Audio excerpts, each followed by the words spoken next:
तो कर्नाटक में किसका होगा राज तिलक। नमस्कार, मैं हूं आपके साथ सुनील सिंह पौरुष। कर्नाटक विधानसभा चुनाव के लिए वोटिंग जारी है। पोलिंग बूथ पर और पोलिंग बूथ के बाहर लंबी लंबी कतारें लोगों की देखने को मिल रही हैं। वहीं इस बीच नेताओं की सियासत भी जमकर देखने को मिल रही है, जहां नेता एक दूसरे पर आरोप मढ़ते नजर आ रहे हैं, अपने प्रत्याशी की जीत का दावा कर रहे हैं। रिपोर्ट देखिए, फिर चर्चा होगी।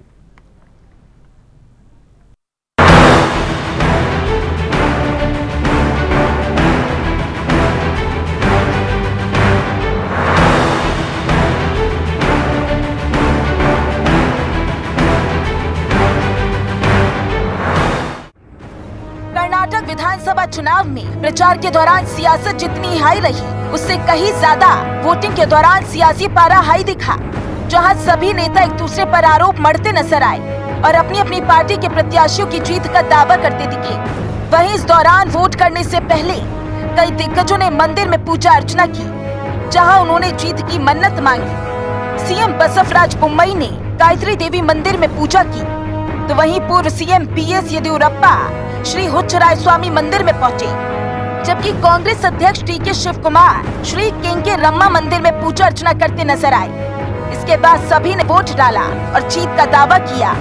इस दौरान पूर्व मुख्यमंत्री सिद्धारमैया ने बड़ा दावा करते हुए कहा कि कांग्रेस 2024 में से 150 सीटों पर जीत दर्ज करेगी। इसके अलावा कर्नाटक कांग्रेस प्रमुख डीके शिव कुमार ने पीएम मोदी पर तंज कसा और कांग्रेस की जीत का दावा किया।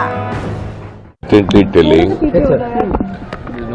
after observing the people of the Karnataka, that Congress party would get 130 plus seats. It may go to 150. Mr. Modi ji said to all the voters last time, Bhayo Behno, you before casting your vote, you please see your gas cylinder, put namaskara and go and vote. I am also appealing to everyone, Bhayo Behno, from 445 rupees to it has gone to 1200 rupees. Please cast your vote as per our Prime Minister's request and our advice. Let us go and look at our gas cylinder. I have advised all my leaders to put a gas cylinder outside the booth and put a garland to it. I hope they might have done it. Confident Congress party will have 141 seats. We will win absolute majority. My minimum is 141. We will see that we will have an absolute majority with very big number. We will win this. वहीं कांग्रेस के वार पर CM Bommai ने अपनी जीत का दावा करते हुए पलटवार किया और कहा कि कांग्रेस भ्रष्टाचार की बात कर रही है, लेकिन उनका खुद का ट्रैक रिकॉर्ड बहुत खराब है। उनके बहुत लोग बेल पर बाहर है। हम पूर्ण बहुमत की सरकार बनाएंगे। I am sure that we will get absolute majority and we'll have a very stable and strong pro-development government. See, Congress track record about corruption. A lot of people are out on bail. There are corruption charges, and more than 60 cases have been filed in Lok Ayuktha against the former chief minister and others. What they talk about corruption? Sir, one last question. What is your I am 100% confident that we will come back with a comfortable majority. तो जीत का दावा किया जा रहा है। हर एक party अपने अपने स्तर पर अपनी अपनी रणनीति को लेकर आगे बढ़ रही है। मेहमानों से चलिए आपको रूबरू करा देते हैं। भारतीय जनता पार्टी का पक्ष रखने के लिए विजय कुमार खेरा जी, वरिष्ठ नेता, हमारे साथ हैं। विजय जी, बहुत स्वागत है आपका। राजनीतिक विश्लेषक के तौर पर विपिन गुप्ता जी हमारे साथ हैं। विपिन जी, आपका बहुत स्वागत है। और कांग्रेस का पक्ष रखेंगे अजय वर्मा जी हमारे साथ हैं। अजय जी, आपका बहुत स्वागत है। साथ ही वरिष्ठ पत्रकार शिवाजी सरकार भी हमारे साथ मौजूद हैं विशेष टिप्पणी के लिए। शिवाजी सरकार जी, आपका भी बहुत स्वागत है। चर्चा की शुरुआत विजय खेरा जी आपसे करूंगा। कांग्रेस आरोप लगा रही है कि भारतीय जनता पार्टी कहीं नहीं है और जब भी आप जाएं वोट देने तो एक बार सिलेंडर को देखकर जरूर जाएं। यानी मतदाताओं से ये जरूर कहा जा रहा है कि जो कीमत है सिलेंडर की उससे आकलन करें आप। ये तो ये कह चुके ना जो इनको कहना था। और अभी सिलेंडर दिखाएं, चाहे लालटेन दिखाएं, चाहे साइकिल दिखाएं, चाहे किसी के साथ मिल जाए, कुछ भी करेंगे। जनता के दुख दर्द बांटने वाली सरकार सिर्फ भारतीय जनता पार्टी है। तो प्रमाणित कर दिया गरीबों के उन्मुख, उनके विकास, उनके दुख दर्द बांटने वाली पार्टी सिर्फ भारतीय जनता पार्टी है।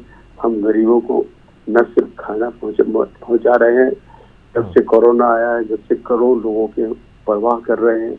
हमने शौचालय बनाए, आवास बनाए, खैर तो कितना बताएंगे क्या क्या किया हमने, लेकिन मुख्य बात यह है कि ये कह रहे हैं कि इनकी सरकार आने वाली है। इनको यही पता लग जाना चाहिए। अभी प्रधानमंत्री थे, जब गए थे नरेंद्र मोदी जी वहाँ कैंपेन में, रोड शो में 10 लाख लोगों का आकलन है, लोगों का 10 लाख लोग, उन्होंने कभी देखे भी ना होंगे, न कभी जुड़ने का सवाल आया होगा कभी। जब ये इतनी बड़ी भीड़ इनके समझ में नहीं आ रही है, हमारा कार्यकाल समझ में नहीं आ रहा है, दोबारा हमको चुना जा रहा है, उत्तर प्रदेश में दोबारा चुना गया, लोकसभा में दोबारा चुना गया, तो अगर ये कोई सपने देख रहे हैं तो कोई हर्ज नहीं है। रोज इनके नेता पिटते हैं, राजनीतिक रूप से पिटाई की बात कर रहा हूँ मैं। कोई किसी को जेल है, कोई जमानत पर है, राष्ट्रीय अध्यक्ष वगैरह। एक यशमैन की तलाश थी, कुछ यशमैन मिला खड़गे के रूप में, उन्होंने क्या सत्यानाश किया, जिन्हें न भाषा का संतुलन है, ना उनको ये पता है क्या बोल रहे हैं। प्रधानमंत्री जी को जहरीला सांप बोल रहे हैं। अब देखते हैं लोग, बची खुशी खतर इनका मैनिफेस्टो पूरा कर देता है। तो फिर से इन्हें प्रमाणित कर दिया कि हम कुछ भी हो, हम तो मैं अजय जी से प्रतिक्रिया ले लेता हूँ। अजय वर्मा जी, जवाब दीजिए। भ्रष्टाचार के तमाम आरोप में आपके बड़े नेता संलिप्त हैं और आप समाज में सामंजस्य बिठाने की बात नहीं करते। देखिए, एक सीडी जो है सुबह बीजेपी का आईटी सेल जारी कर देता है। इनके बड़े प्रवक्ता, इनके ज्ञानवान नेता, इनके प्रवक्ता, इनके चरण चुंबक नेता के रूप में जो बैठते हैं, कुछ राजनीतिक विश्लेषण, कुछ सलाहकार, कुछ पत्रकार टाइप, बहुत अच्छे भी लोग बैठते हैं। उनका काम ये है, झूठ बोलो, सुबह बोलो, शाम बोलो, रात बोलो। कर्नाटक में हम 140-150 सीटों के साथ सरकार बना रहे हैं। और रहा सवाल भीड़ का, अगर 10,000 की भीड़ को कोई 10 लाख बताने लगे, हिटलर भी यही काम करता था। जर्मन का जो तानाशाह शासक था, उसके यहाँ तो 2-2 करोड़ भीड़ खड़ी होती थी। और जब उसका हद शुरू हुआ था 1945 में, क्या हाल करा था तानाशाही के कारण कि जर्मन की अर्थव्यवस्था तहस कर दी, जर्मनी खत्म कर दिया था। भगवान ना करे हिंदुस्तान सुरक्षित रहे, ऐसा कुछ हो, लेकिन कर्नाटक तबाह कर दिया इन्होंने। 40% कमीशन की सरकार, 40%। आपकी टीवी ने दिखाया था कि 40% के ऊपर आत्महत्या कर ली थी। ये मैं नहीं कह रहा, टीवी कह रहा था, सारे चैनलों ने दिखाया था। और एक विधायक का ये वीडियो मैं आपको भेज दूं, कह रहा था कि हमारे यहाँ तो 2500 करोड़ रुपए में मुख्यमंत्री बनता है। येदियुरप्पा साहब का जो माइनिंग घोटाला था पूरे संसार में, करोड़ों रुपए का, अरबों रुपए का, वो पूरे देश को मालूम था। जो ये रेड्डी बंधु थे। दूसरा इनका एक विधायक कहता है कि 100 करोड़ रुपए में मंत्री बनता है। तो जनता ये समझ चुकी, जनता को झूठ का वादा करा था कि 300 रुपए का सिलेंडर देंगे, 1100 रुपए पहुंचा दिया। कहा था कि 30 रुपए का दूध 25 कर देंगे, 70 रुपए पहुंचा दिया। आटा, अच्छा, यही बात आपने पिछले चुनाव में भी कही थी अजय जी। पिछला चुनाव फिर भारतीय जनता पार्टी जीत जाती है वहां। हालांकि ये माना जाता है कि कर्नाटक का मिजाज लगभग राजस्थान जैसा है कि हर बार सरकार बदलती है। एंकर महोदय, मेरी पूरी तो सुन लीजिए, उनको आपने निर्विरोध बोलने दिया। कर्नाटक में इन्होंने चोरी करी थी सरकार की, चुनी हुई सरकार हमारी थी, मुख्यमंत्री हम थे, हम चला रहे थे। ऑपरेशन लोटस जो खूबसूरती के साथ ये चलाते हैं, अरुणाचल, गोवा, कर्नाटक, मध्य प्रदेश, वो तो राजस्थान में इनके मंसूबे जनता के वहां के विधायकों ने फेल कर दिए। इनके मुंह पे तमाचा दिया, ऑपरेशन लोटस को तहस नहस कर दिया। वहां भी करते हैं काम। तो ये चुनी हुई सरकार को चोरी करके चुराने का काम करते हैं और फिर जनता के बीच जाते हैं। जनता समझ चुकी है कि महंगाई के ऊपर, रोजगार के ऊपर, व्यापार के ऊपर, बेटियां, देखिए दिल्ली में वो बेटियां बैठती हैं पहलवान, और इनके बलात्कारी MP और इनके बलात्कारी बाबा संत आसाराम टाइप और इनके बलात्कारी विधायक कुलदीप सेंगर टाइप, इनसे बचने के लिए इनकी सोच के लोग अगर सरकार में शामिल होंगे, ठीक है भैया, ठीक है अजय जी, ठीक है, आपकी बात आ गई। विजय जी से टिप्पणी लूं, लेकिन उससे पहले मैं विपिन गुप्ता जी आपके पास आऊंगा। विपिन गुप्ता जी, राजस्थान का लगभग मिजाज ऐसा माना जाता है, कर्नाटक का और राजस्थान का लगभग सेम है, लेकिन अभी तक की वोटिंग और अभी तक के रुझानों के हिसाब से अगर देखा जाए, जो जनता उत्साहित है वोट डालने के लिए, उससे आपका नजरिया क्या कहता है विपिन जी? सुनील सिंह जी, राजस्थान का मिजाज और कर्नाटक का मिजाज लगभग जैसा आपने कहा एक सा ही है। रोटी पलटने वाले राज्य हैं ये लोग, यहाँ का मतदाता। और अभी जो वोटिंग हुई है वो % तक हुई है, 1 बजे तक। पिछले चुनाव में 72% से ऊपर वोटिंग हुई थी जी। तो हमको लगता है कि इस बार ये 72% क्रॉस नहीं होगी, क्योंकि अभी समय कम बचा है जी, और 2 घंटे का समय है, और 2 घंटे में आप समझ सकते हैं कि वहाँ का भी मौसम बहुत गर्म मौसम होता है जी। इनको वोट डालना था वो सुबह के टाइम में, मैंने देखा था सुबह काफी मतदाता लाइन पे लगे हुए थे जी, और वो बहुजन समाज पार्टी स्टाइल के वोटर थे जो सुबह से ही लाइन पे लग गए थे। पिछले चुनाव का परसेंटेज है। आपको किसके दावे में नजर आ रहा है ज्यादा? दावा जो है किसका बेहतर नजर आ रहा है, बीजेपी या कांग्रेस का? नहीं, मैं वही बात बता रहा हूँ। पिछले चुनाव में 38% वोट कांग्रेस को मिला था और 36% वोट बीजेपी को मिला था, लेकिन सीटें ज्यादा आई थी भाजपा की। तो बहुत कम मार्जिन से भाजपा ने बहुत सारी सीटें जीती थी। और चूंकि ये भीषम पितामह के जो हमारे वरिष्ठ नेता हैं, जो देवगौड़ा जी 90+ हैं, सिद्धरामैया जी 80+ हैं, येदियुरप्पा जी भी 80+ हैं, तो ये अपनी जो विरासत सौंपने वाला चुनाव है, ये भीषम पितामह, द्रोणाचार्य और विदुर का चुनाव है जी। ठीक, समझ रहे हैं? तो इसमें सारी ताकत ये अपनी विरासत को ट्रांसफर करने और अपनी विरासत को बचाने का चुनाव है जी। हमारे साथ खैरा जी हैं, हमारे बड़े भाई हैं, और ये एक राजनीतिक फैमिली से आते हैं। मैं बता दूं, इनके पिताजी सन 52 में रमानाथ खैरा जी बहुत बड़े क्रांतिकारी थे, आजादी की लड़ाई के, उन्होंने मुकदमे लड़े थे, विधायक बनकर आए थे सन 52 में। और सन 57 में उनके जब पिताजी को कांग्रेस ने टिकट नहीं दिया तो खैरा जी के पिताजी निर्दलीय लड़ गए थे और चुनाव जीत के आए थे जी। तो मैं उस समय के वोटर की बात कर रहा हूँ। आज का वोटर सुविधा भोगी है। और मेरी एक लाइन है, 4 लाइनें हैं, कविता है, मैंने लिखी 79 में लिखी थी। आश्वासनों के पुल पर चढ़ते चढ़ते यह देश लंगड़ा हो गया है, नित्य नए नारों की बैसाखियां बांटी जाती हैं, ताकि इस देश का जनमत घिसटता हुआ पोलिंग बूथ पहुंचता रहे।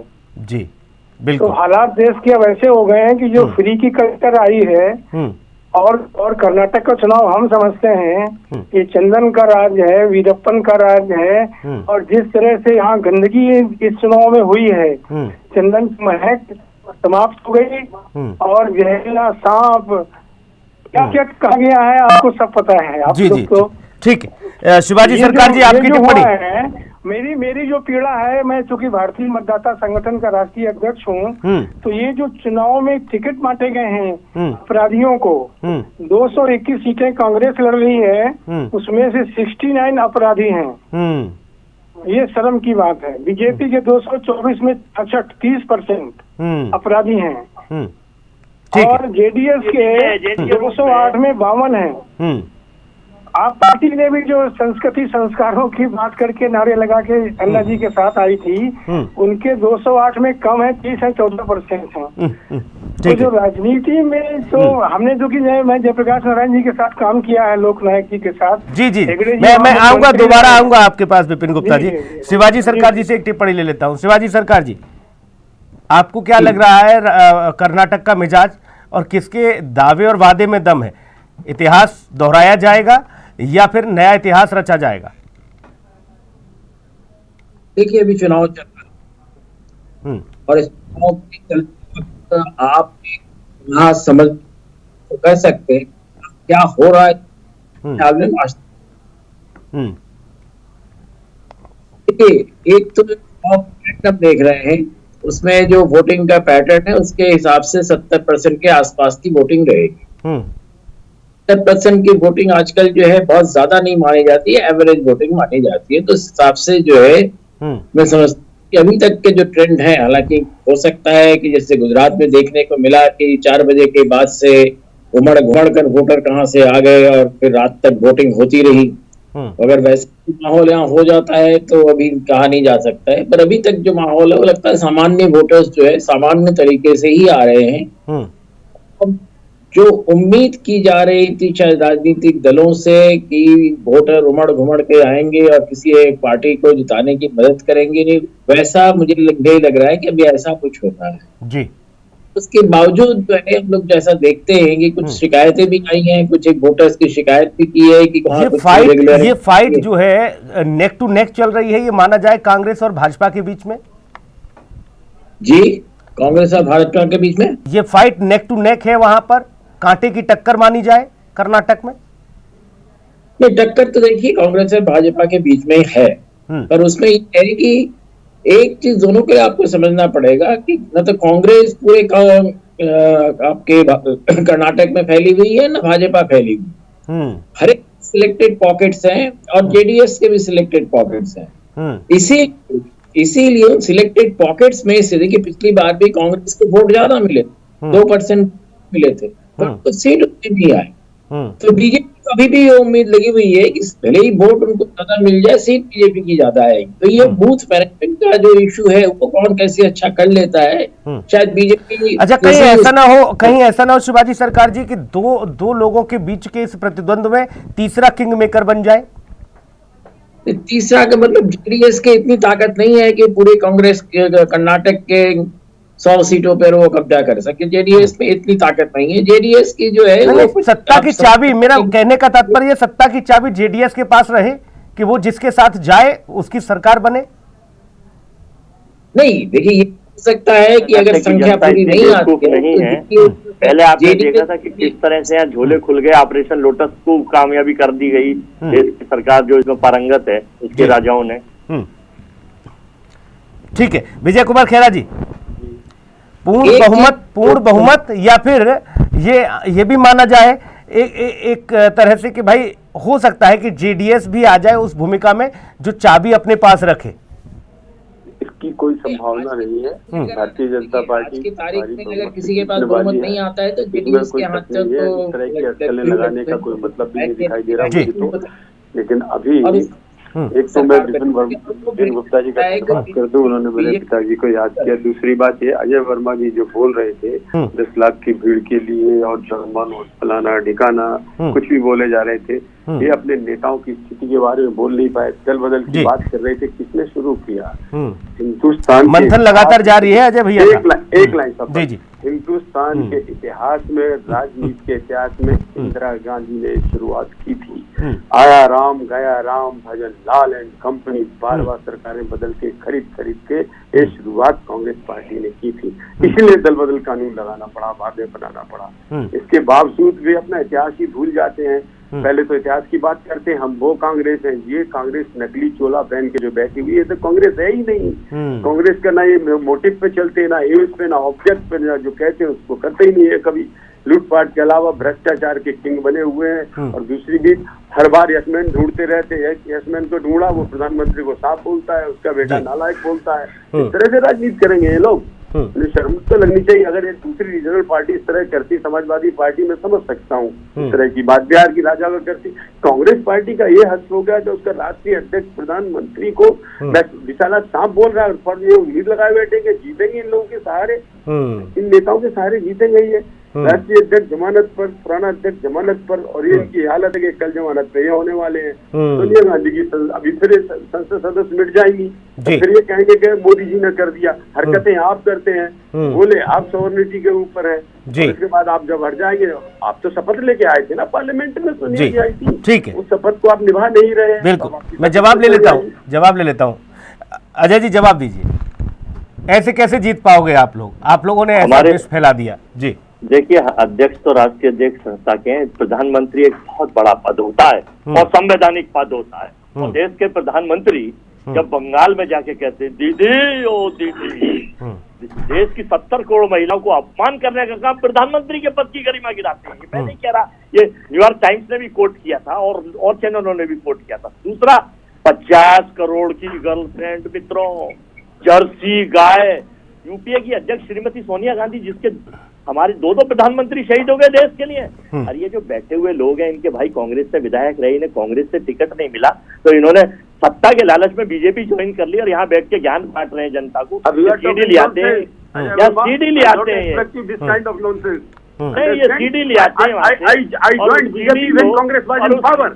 उस सीडी को मैं इनके बीच में नहीं बोला भाई, ये बुद्धिजीवी आदमी है, ये ज्ञानवान आदमी है, इनसे कहिए मैं आपके बीच में नहीं बोला, अपने टाइम में व्यक्तिगत टिप्पणी मत करिए ना। नहीं, मैंने कब ज्वाइन की थी? सुन लीजिए, अभी थोड़ी देर पहले ज्ञान बांट रहे थे। पर्सन था कांग्रेस पार्टी का जब मैं छोड़ के आया।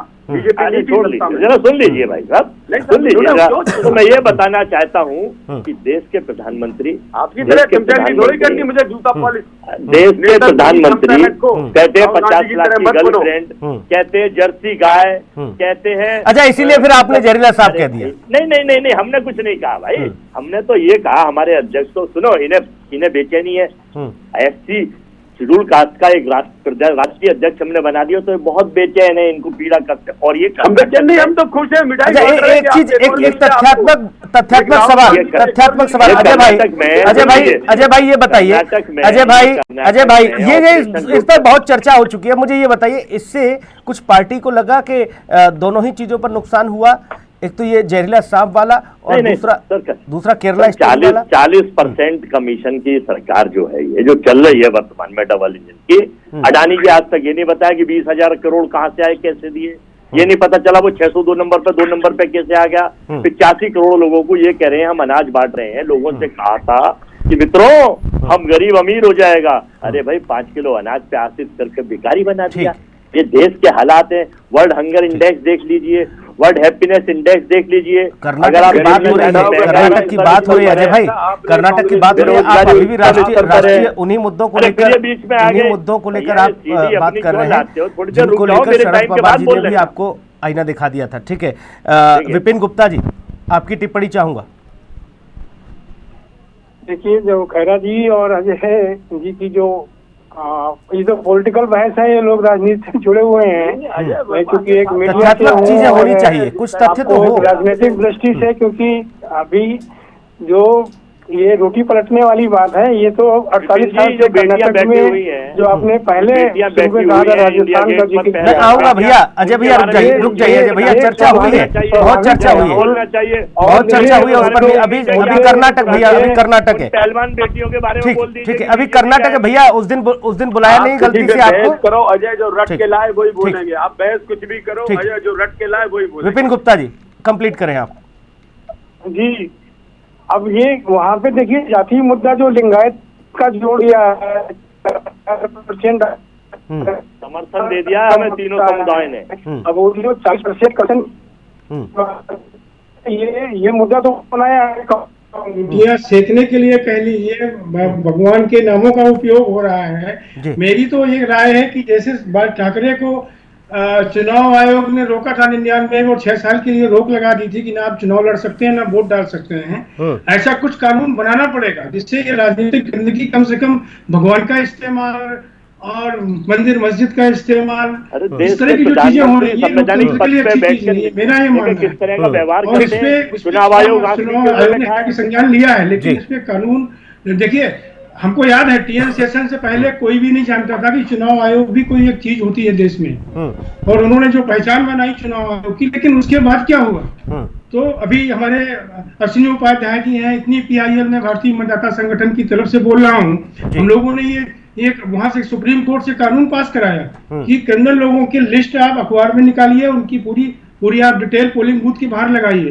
तो ये सब पार्टियों को सोचना पड़ेगा। बिल्कुल। देखिए पौरुष जी, आप मीडिया में हैं और मैं भी 81 से मीडिया में हूँ, मेरा अखबार है दैनिक, तो हमने तो वो, मैं VP हाउस में रहता था, मैंने वो टाइम देखा है बिल्कुल कि जब हमारे VP हाउस के 40 MP में से 22 MP पैदल पार्लियामेंट जाते थे। जी। 2.5 रुपए का ऑटो का उनके पास किराया का शेयर करते थे। बिल्कुल सर। आज एक टिकट, आज चुनाव का खर्चा 1000 से ऊपर प्रत्याशी करोड़पति हैं कर्नाटक में। बिल्कुल। तो ये जो गरीब आदमी चुनाव, अच्छा आदमी चुनाव ईमानदार आदमी, शिवाजी सरकार जी आपकी प्रतिक्रिया, आपकी टिप्पणी बहुत संक्षेप में। मुझसे पूछ रहे हैं? जी शिवाजी सरकार जी। जी अभी देखिए, चूंकि आखिरी समय बचा है और बहुत ज्यादा समय है नहीं, लेकिन अभी भी राजनीतिक दल सिर्फ और सिर्फ उन्हीं विषयों पर, जिन विषयों से जनता का कोई सरोकार नहीं। इस चुनाव में आज के जो कुछ एलिगेशंस लगे हैं, जब चुनाव कर्नाटक में हो रहा है, एक छुट्टी गोवा में डिक्लेयर हो रही है, विरोधियों का कहना है कि वहां से बसों में भर के लोग आ रहे हैं, तो ये सारी ये जो हो रही है और इस तरह के कई और एलिगेशंस जो आए हैं, एक चुनाव अधिकारी जो है उसको किसी को देने को कहा गया, उसने किसी और को वोट डाला और वो आज जो शायद उसको कस्टडी में लेके रखा हुआ है। तो ये सारे जो फैक्टर्स हैं, इनका असर चुनाव पे क्या होगा। उसके अलावा जो है सुबह सुबह जो है आज करीब करीब 1/3 या कम से कम 1/4 के जो बूथ्स हैं वहां पे इलेक्ट्रॉनिक वोटिंग मशीन्स काम नहीं कर रहे थे। तो ये सारे फैक्टर्स जो है चुनाव को कहीं ना कहीं प्रभावित करते हैं। ये कितना कहाँ प्रभावित करेंगे, इस पे सारा जो है चुनाव का नतीजा आएगा। समस्या ये है कि भाजपा क्या बाकी मुद्दों को अपने लिए आकर्षित बना लेती है, मतदाताओं के मिजाज को खींच लेती है, क्योंकि माना जाता है कि भैया एक कहावत भी है कि हरि भूलूं हरि नाम ना भूलूं। आप लोगों ने लगातार विपक्ष ने यहाँ विरोध भी किया, ये अडानी वाला मसला अभी भी अडानी चल रहा है, कर्नाटक में भी ये सारी चीजें देखने को मिली। कर्नाटक की जनता के भी मूल विषय हैं, उनके भी मूल मुद्दे हैं, उनको भी रोजगार, शिक्षा, स्वास्थ्य और बाकी चीजें चाहिए। उस पर बातचीत होती तो ज्यादा और कुछ बेहतर होता और प्रतिशत में भी कुछ इजाफा देखने को मिलता, वोटिंग प्रतिशत में। बहुत शुक्रिया आप सभी मेहमानों का चर्चा में जुड़ने के लिए। समय का अभाव मेरे पास, बहुत धन्यवाद। खास कार्यक्रम में इतना ही, नमस्कार।